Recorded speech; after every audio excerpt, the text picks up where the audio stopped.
Alrighty guys, and welcome back to Star Wars Review. Today I'm reviewing Star Wars Ahsoka Part 2, Toil and Trouble, which was written by Dave Filoni and directed by Steph Green and was released on August 22nd, 2023, which I liked it more than the first episode. Still has some of the same issues as the first one with kind of the recapping of Rebels and the characters and whatnot. And I also felt the dialogue continued to be a little stiff. I felt like it loosened up a little bit in this episode. So yeah, but I really liked the action in the episode. There's some fun ship action also.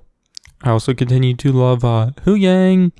We also see Chopper, which I thought he was great in the episode, and I thought he transitioned to live action really well.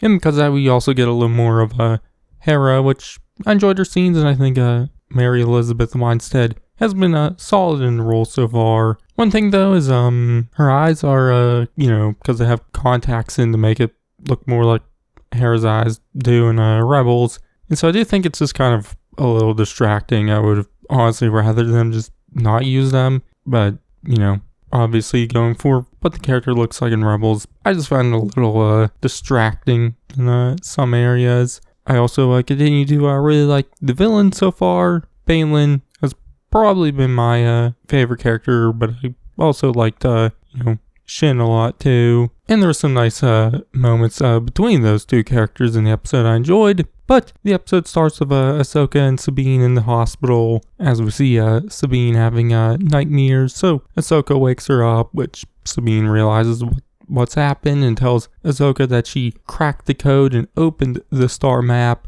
and says it showed their galaxy and then another galaxy and then a pathway connecting them, but she couldn't figure out which planet the path started on in their galaxy before the droids came. But Sabine says she was able to take out one of the droids. So we see Ahsoka then head back to the comm tower, which we see her use force psychometry, I think that's what it's called, to kind of inspect stuff and whatnot, which that force power probably most prominently known from the video games Jedi Fallen Order and Survivor, as we see the main character, or playable character, Cal Kestis, use that a lot. But by using that, she kind of figures out what happened in the duel with Sabine and Shin and the assassin droids. And so we see her kind of just waiting around, and then the assassin droid then attacks, and she cuts off its head and takes it back to the hospital where Sabine works on it to kind of recover its data. But to do so, she needs to kind of overcharge it,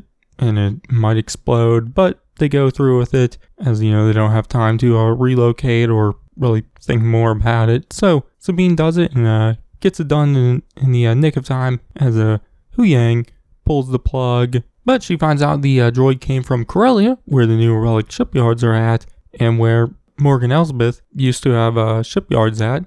So Ahsoka and Hera, who's there via hologram, say they'll meet up there, which Sabine tries to go, but Ahsoka tells her to stay there and rest, which Ahsoka then leaves. And afterwards we see Sabine and Hera talk to each other alone, which Hera tells Sabine that she did good, but they also talk about Sabine and Ahsoka's rocky relationship, which Sabine kind of doesn't feel like Ahsoka really wants or needs her help, but Hera reassures to her that Ahsoka does need her and also does want her, which I like the moment, kind of getting the more motherly side of Hera. Also want to mention the holograms. I think they've looked pretty good so far in this series, so I do want to mention that, and this is probably the biggest scene so far where they've been used. But during all that, we see Baylan and Shin head to this planet called Cetos, where they go to find these old ruins where Baylan places the star map on this pedestal, or then locks in, and so Baylan tells Shin to contact Morgan Elsbeth, telling her that they found the reflex point, which later on we see Morgan arrive and, talk to Baylan and Shin and whatnot, which we see Baylan ask her, who built the ruins, because he knows it's not Jedi, which Morgan says ancient people from a distant galaxy did so, which we then see her use her Night Sister magic on the star map, opening it and then projects the map into like a dome around the ruins. And we see the other galaxy kind of move into this one area of the ruins. And then the orange path thingy shoots out at it. Which Baylan asks if it's the pathway to Paradise. Which Morgan says that some call it that. Which, we kind of see Baylan kind of doubt it. If that's where Thrawn truly is. And, he calls it the pathway to Paradise. Just fairy tales he heard from other younglings at the Jedi Temple. But Morgan insists that's where Thrawn went, as we see her hear voices calling out to her for help, which she says is Thrawn calling out to her. But I'm not fully sure there, as doesn't really sound like Thrawn, thinking maybe it's someone else, but who knows. But she then tells them that the Eye of Sion will be coming to Cetos, and to make sure Marok is done with his mission beforehand, which Baylan ensures he will be. But Morgan leaves, and then we see Shin ask Baylan what will happen when they find Thrawn, which he says that for some, war, for others, a new beginning, but for them, power as they've never dreamed. But he then tells Shin to head to Corellia to assist Marok with his mission, which I really enjoyed all that going on Cetos, kind of learning exactly what this other galaxy is. I'm assuming Paradise, maybe it's the name of the other galaxy, maybe it's the name of a planet in that galaxy, or just something, I don't know. We'll obviously find out eventually. But I also like the moment of Baylan and Shin talking, about what will happen when they find Thrawn and whatnot. But we then see Ahsoka arrive at Corellia, which the planet is in better shape than it looked in Solo. Though I will say on the visual side, it looks better in Solo than it does here in Ahsoka. It's kind of just a little too gray. But it is also like daytime or afternoon, where in Solo we mainly see it nighttime and like early morning. But Ahsoka lands and meets up with Hera, who's talking to this supervisor named Min Weaver, who kind of seems annoyed by all this, but tells him that Elsbeth's assets were dissolved and redistributed, and I guess the factory they're at is one of those, or the main one, I don't know. But Ahsoka asks to kind of investigate it more, which Weaver accepts, which we then see them riding in this cart through the area, which he tells them about what they're doing, which is dismantling, the Imperial fleet and all that and whatnot and other stuff. I think it was kind of mentioned in The Mandalorian Season 3.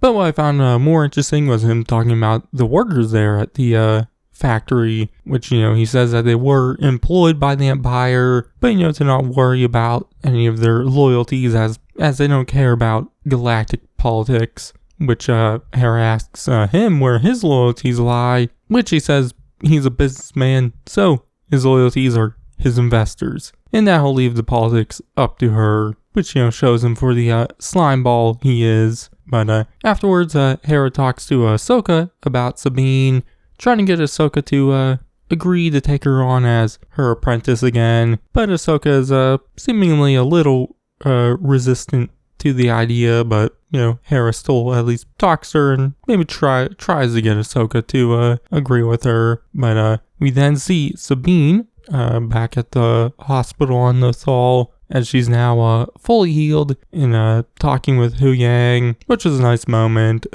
We see Hu Yang drop some harsh truce on her, which the conversation starts with Hu Yang picking up her lightsaber, which she then calls Ezra's lightsaber, but Hu Yang tells her that he passed it on to her and she has since made modifications to it, so it is now hers, which he then asks if she's kept up with her training, which, she says, obviously I haven't, which, he then says it's a good time to start again. But Sabine says that she doesn't think that's really her choice, as Ahsoka doesn't seem to want to train her, which Hu Yang calls that a poor excuse, which Sabine tells him that Ahsoka quit on her, but Hu Yang tells her that's in the past and it's best to move forward, which Sabine then asks if, coming to her was Hera's idea, which Hu Yang, tells the truth and says that was the case. Hera, mentioned to Ahsoka to come to her, but, he also goes on about how Ahsoka agreed with it,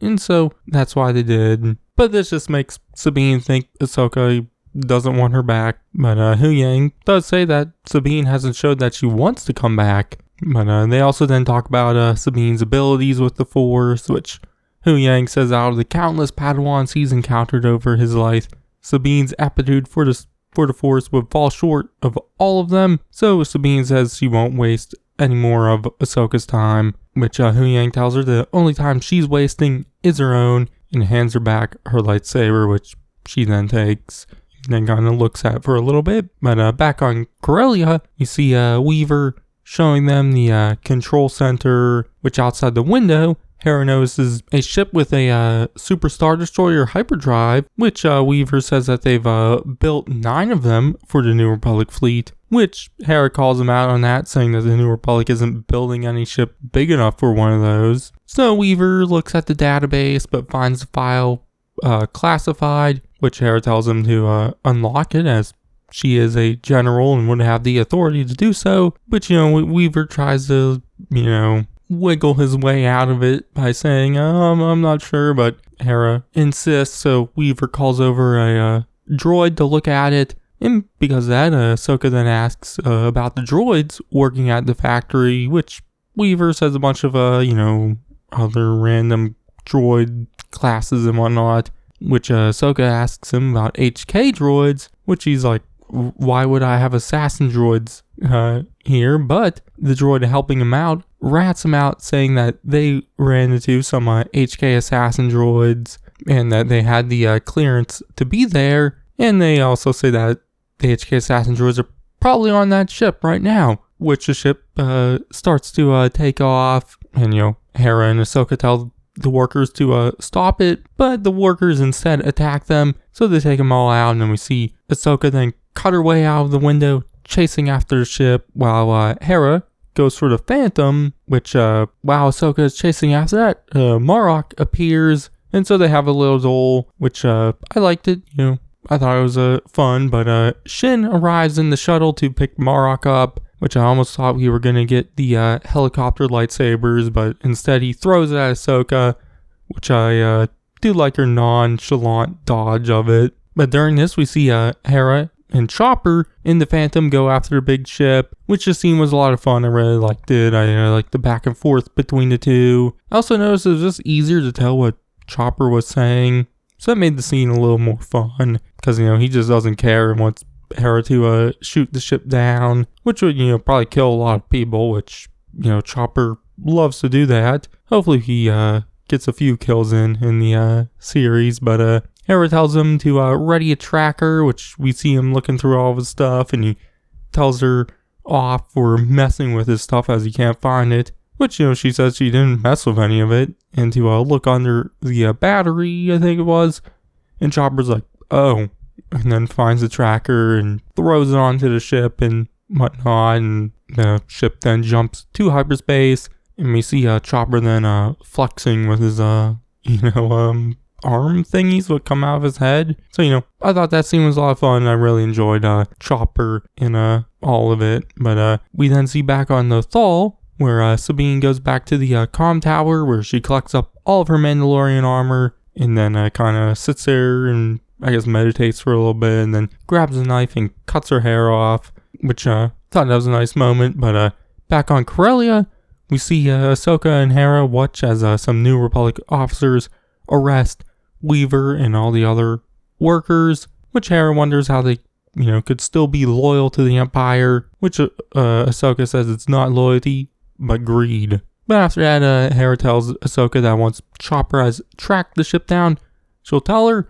So Ahsoka boards her ship, where she gets a call from Sabine telling her that she's ready, and we see Sabine with shorter hair in her Mandalorian armor. So Ahsoka heads back to Lothal, which we then see the scene from the epilogue of Rebels, of Sabine in her armor walking up to the mural and kind of touching it and whatnot, then Ahsoka arriving. But it is a bit different as Ahsoka shows up, not dressed in all white. So I do wonder if it's the same scene or what.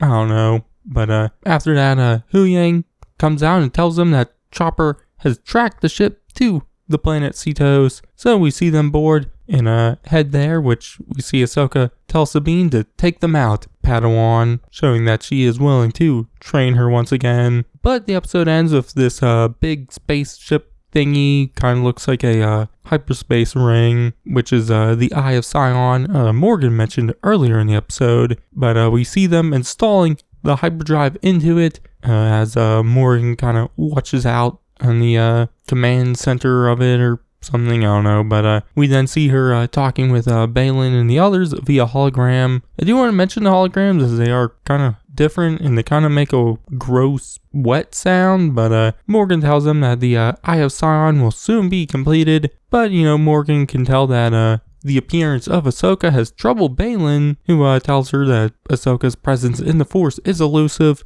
but he knows that she is coming, and then seems kind of sad that he might have to kill her by saying that there are so few Jedi left, so it would be a shame to kill her, which Morgan asks if he's being sentimental, which Baylan says that he's being truthful. But they finish talking, and the episode ends with Morgan kind of looking out the window again. But like I said, I liked it more than the first one. Still had some of the same issues, but I didn't feel it as much as the first. I really loved all the scenes with Baylan, definitely the one at the end there also. But I also enjoyed all the action moments on Corellia, and I like seeing Sabine kind of letting herself become Ahsoka's Padawan again, and also Ahsoka kind of letting herself become Sabine's master again. So I enjoyed all that, but like I said, still had some of the same issues as the first episode. But my grade, I'm gonna give it a B+. So yeah. But next I'll review episode 3, so you can check that out then. But in the meantime, just check out my review on the first episode and all my other Ahsoka videos and everything else I do. But I've been Star Wars Review, and I'll catch you guys in the next one. Will be in vain. You have no power. Anakin spoke highly of you. I'm not here to discuss my past. We have a lot of work to do. Once a rebel, always a rebel.